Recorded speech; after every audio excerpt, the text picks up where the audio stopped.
ସତନା ମିଛ ବିଦଗ୍ଧ କବି ଅଭିମନ୍ୟୁ ବାଲିଆ କବି ଅଭିମନ୍ୟୁ ଓଡିଆ ଜାତିର ଗର୍ବ ଗୌରବ।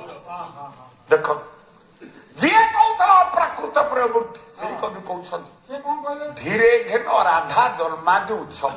ହେ ଧୀର ବୃନ୍ଦ, ହେ ଜ୍ଞାନୀ ବୃନ୍ଦ, ହେ ମହାତ୍ମା ବୃନ୍ଦ, ଆପଣ ଘେନନ୍ତୁ, ଗ୍ରହଣ କରନ୍ତୁ ରାଧା କେମିତି ଜନ୍ମ ହୋଇଥିଲେ ନା ତତ୍ଵ ସାଧୁ ଶାସ୍ତ୍ରରେ ଖୋଜିବ। ୟାର ତତ୍ଵ ମାର୍ଗ ଭିନ୍ନ, ବହିର୍ଜଗତ ଭିନ୍ନ। ବହିର୍ଜଗତରେ ବୃଷଭାନୁଙ୍କର ଝିଅ ରାଧା କେମିତି ହେଲେ ନା ବୃଷଭାନୁ କ୍ଷତ୍ରିୟ ରାଜା, ସୂର୍ଯ୍ୟବଂଶୀ ରାଜା। ତାଙ୍କ ରାଜ୍ୟର ନାଁ ହଉଛି ଅବନ୍ତୀ।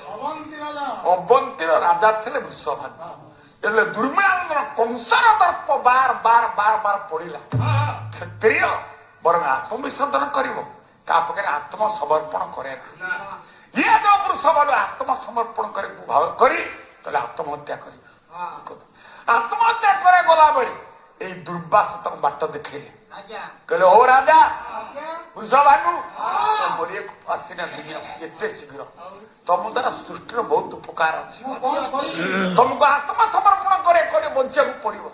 ନା କୋଉଠି ବଞ୍ଚିବି, କଂସ ମତେ ମାରିଦବ ନା କଂସ ଜୀବନେ ଗୋପପୁରକୁ। ଗୋମତ ଋଷିଙ୍କ ଅଭିଶାପରେ କଂସ ଗୋପପୁରକୁ ଯାଏ ନା। ଆପଣ ଗୋପପୁର ରାଜା ନନ୍ଦଙ୍କ ପାଖରେ ଶରଣାପନ୍ନ ହୁଅନ୍ତୁ।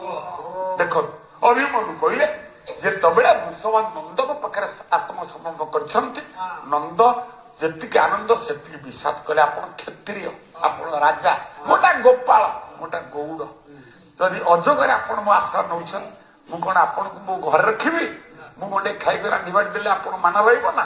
ଗୋଟେ ଗାଁ ଆପଣଙ୍କୁ ଦଉଛି, ଜାବଟ ବୋଲି ଗୋଟେ ଗାଁ ହୁଏତ ବୃଷଭାନୁକୁ ନନ୍ଦ ଦାନ କଲେ।